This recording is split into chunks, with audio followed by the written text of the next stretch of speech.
What started as a temporary emergency measure quickly spiraled into a nationwide crisis.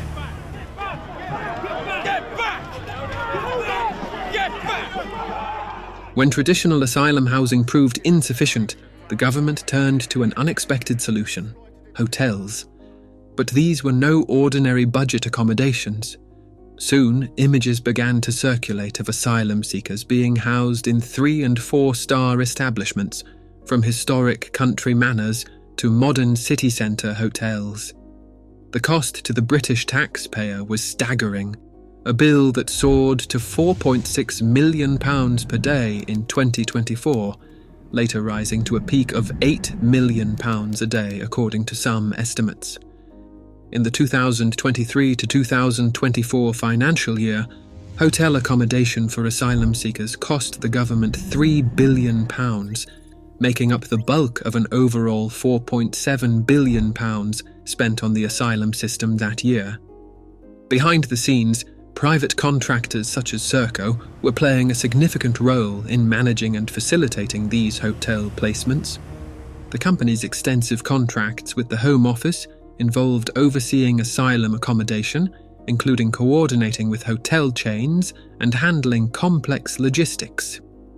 Critics argued that reliance on Serco amplified cost inefficiencies and masked the growing scale of the crisis, while scrutiny grew over the quality and suitability of the housing arrangements provided under such outsourced contracts.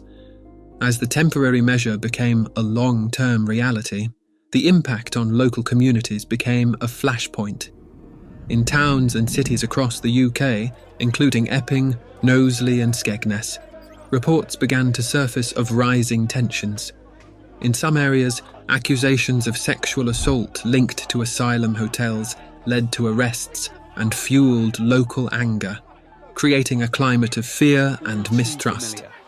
It started in Epping after a 38-year-old Ethiopian man was charged with sexual assault. The alleged victim was a local teenage girl. In court, it was confirmed that he had recently arrived on a small boat. Since then, violence has continued around the Bell Hotel, which has been home to asylum seekers for several years.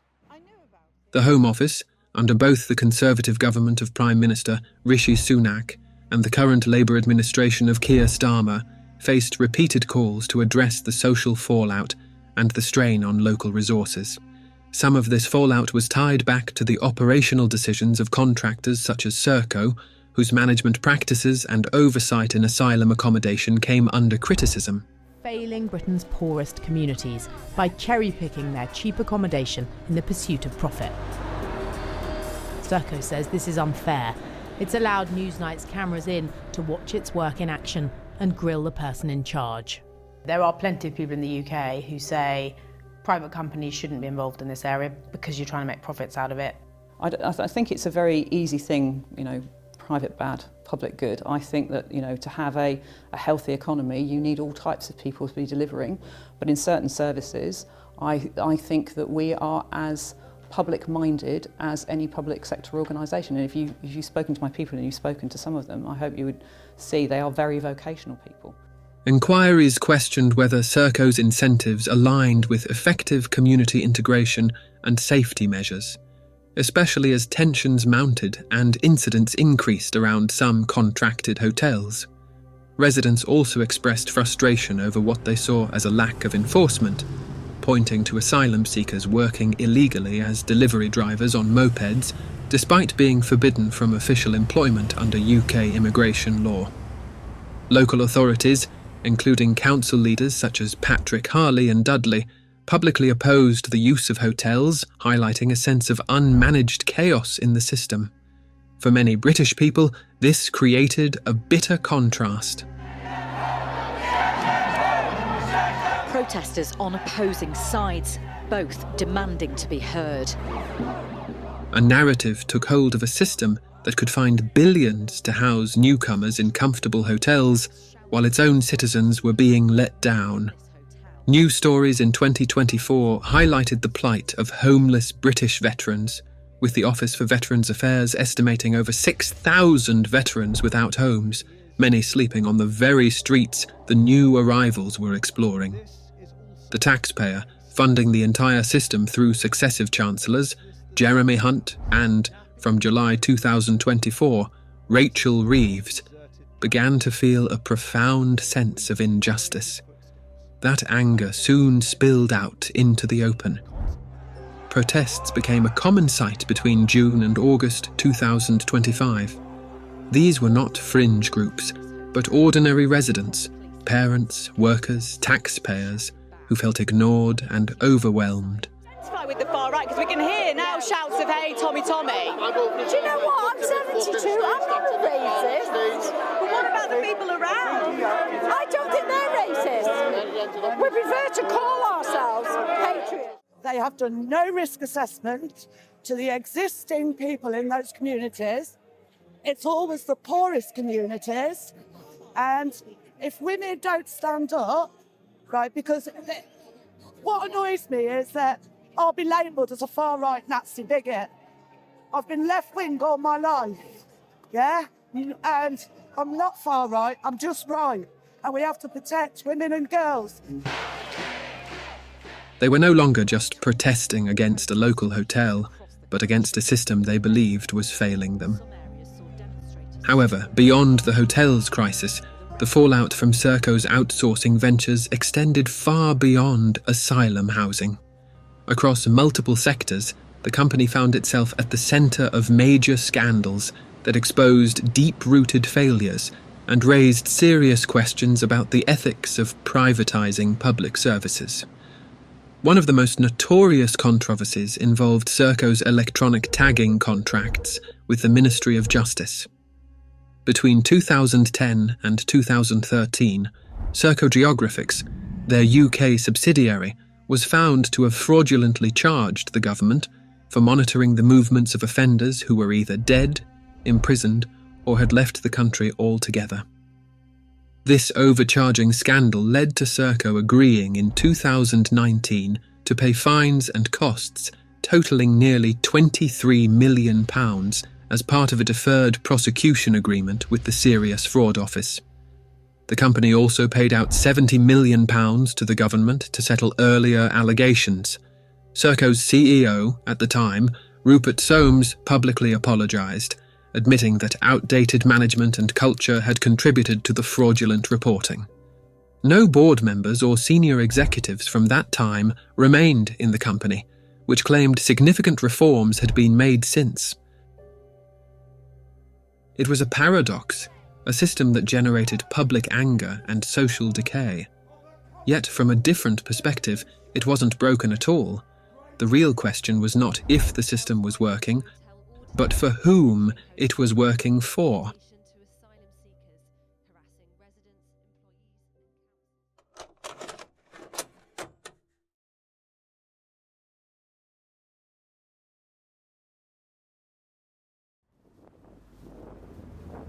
The answer to that question lies far beyond Serco's boardroom and in the financial capitals of the world. Meet the invisible hand that guides the modern outsourced state. They are some of the largest shareholders of Serco, and therefore the ultimate beneficiaries of its government contracts. To name just a few, these are titans of global finance, controlling assets worth trillions. BlackRock, the world's largest asset manager, controls over $10 trillion globally, more than the GDP of most countries. Vanguard manages roughly $9 trillion, known for its vast index funds and passive investment approach. JP Morgan Asset Management holds over $3 trillion in assets, bringing substantial influence through diversified investment strategies. Together, these firms are among Serco's largest institutional shareholders, owning around 20% to 25% of its shares. They manage money for millions of people, tasked legally with maximising financial returns. But the relationship goes beyond just shareholding. In 2017, Serco's pension fund appointed BlackRock to manage £1.5 billion in assets. So, the company profiting from migrant services pays its major shareholder to grow its pension assets, a hidden feedback loop of interests. In 2021, XPO Logistics, a global logistics powerhouse to which BlackRock is a significant shareholder, secured a 5-year contract starting to provide transport and storage services for the UK border force. This contract covers Great Britain, Northern Ireland, and the UK border at Coquelles in France. XPO's task is crucial, managing the secure transport of goods from the moment border force takes control, combined with integrated warehousing and supply chain systems tailored to the complex geography of border operations. In August of the same year, XPO spun off its own contract logistics business into a separate entity named GXO Logistics, of which BlackRock is also a major shareholder. GXO subsequently assumed responsibility for many logistics functions, including those tied to migrant crisis operations. Investigations revealed GXO-owned lorries were used in transporting and recycling the dinghies abandoned on British shores. Disturbingly, some evidence suggests these boats were subsequently returned to France, potentially feeding back into the smuggling supply chain, fueling a closed-loop system where every stage, from crisis management to clean-up, creates profit for overlapping corporate interests. There was a whole batch of dinghies in the little area near the crane in the boatyard. Loads of them, all numbered. You'll have just seen that clip, hopefully. And I thought, okay, tomorrow the lorry's probably going to come. And guess what? There it is. There's the lorry. Alright, so I'm going to go and wander over there and just see if it's the same truck. Alright, today we're going to try and follow it.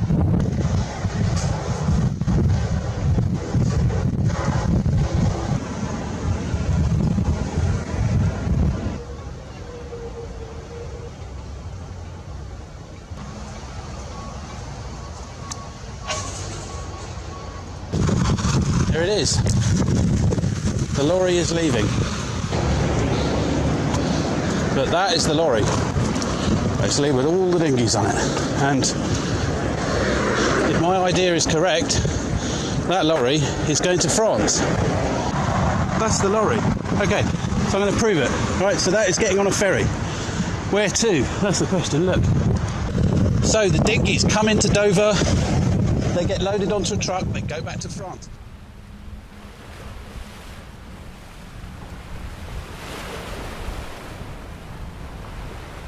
This is only one of the layers of this complex financial web.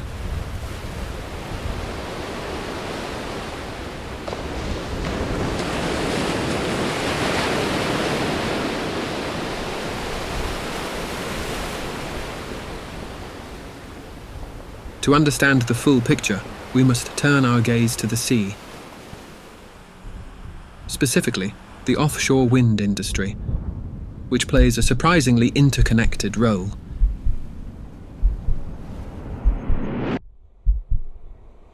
Seacat Services, founded in 1997 and headquartered in the UK, operates a fleet of high-speed offshore support vessels. Typically, their mission is straightforward: to ferry engineers, technicians, and critical equipment back and forth to offshore wind farms, primarily in the North Sea and along the southern coastlines, such as the English Channel.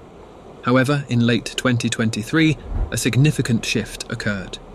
Seacat's wholly owned subsidiary, Aeolian Offshore, was awarded a Home Office contract valued at approximately £2 million to assist in intercepting migrants crossing the English Channel.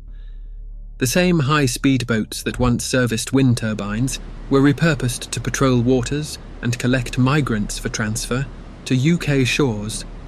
This pivot exemplifies how maritime resources originally dedicated to renewable energy have been redirected towards border enforcement. Seacat Services is a private company. Its survival depends heavily on contracts with clients, and that means major offshore wind power players in Europe such as Ørsted, the Danish renewable energy leader, Equinor, the Norwegian state-backed energy company, RWE, one of Germany's largest power producers, Siemens Energy, the German conglomerate specializing in wind turbine manufacturing and energy solutions, SSE, a major UK utility company. These companies rely on SeaCat's fleet to maintain their offshore turbines continuously, providing around-the-clock access in often challenging marine conditions. And it is here where BlackRock's involvement deepens. BlackRock is a leading institutional investor, or at least in the top 3 investors in nearly all of these offshore wind proprietors, holding stakes that are both substantial and financially significant. For Ørsted, BlackRock invested approximately 2.14% as of mid-2025, representing an estimated $1 billion. In Equinor, about 1.68% investment. In RWE, about 5% investment. For Siemens Gamesa, which merged into Siemens Energy in 2023, about 7.42%, and in SSE, around 8%. Through these stakes, BlackRock indirectly benefits from all the contracts and revenues generated by these companies. Breaking down these layers helps clarify the financial flow of this entire operation. SeaCat Services and Aeolian Offshore operate the vessels servicing offshore wind farms and now in migrant interceptions. These companies earn their revenue through contracts with the major wind energy firms, Ørsted, Equinor, RWE, Siemens Energy, and SSE. BlackRock stands as a top shareholder in each of these firms, reaping dividends and capital gains as these companies prosper. And finally to Serco's taxpayer-funded housing contracts for migrants. At every step, BlackRock profits from these linked operations. But how does the biggest shareholder view this crisis? Well, according to BlackRock's deputy CIO, Scott Thiel, in a 2015 report, migration has profound investment implications. The firm sees migrant inflows as an economic stimulus that boosts GDP in countries, thus making them attractive to foreign investment. Seen through this lens, asylum seekers become nothing more than a demand unit, a raw material input in a supply chain built to generate predictable, government-backed revenue streams. Solving the crisis was never the goal, for the crisis itself is the business model. The invisible hand of finance did not just guide this system, it constructed it for its own profit.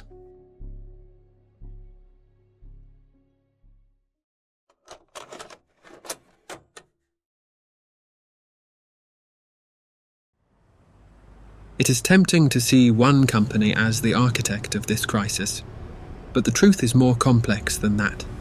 Serco is simply the most successful player in a game designed by the state itself. For 40 years, a cross-party consensus has steadily converted essential public services into private, profit contracts. We have seen the result: a system where public taxes are channeled into corporate profits, benefiting the world's largest investment firms. A system where accountability is diffused through layers of subcontractors, and where the pursuit of a low-cost contract leads to a multi-billion-pound bill.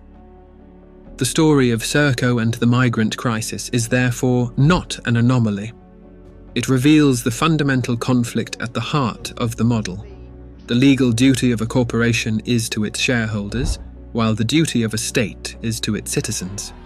This new reality, where the lines between government and corporation have all but vanished, forces us to confront a deeply unsettling question.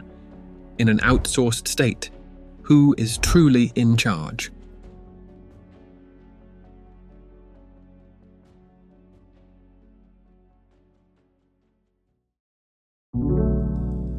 Hello everyone, if you've made it this far, I'd like to take the time to thank you for watching the video until the end, for your patience and support. This was a particularly long and difficult video to make. Please consider subscribing, and as always, see you in the next one.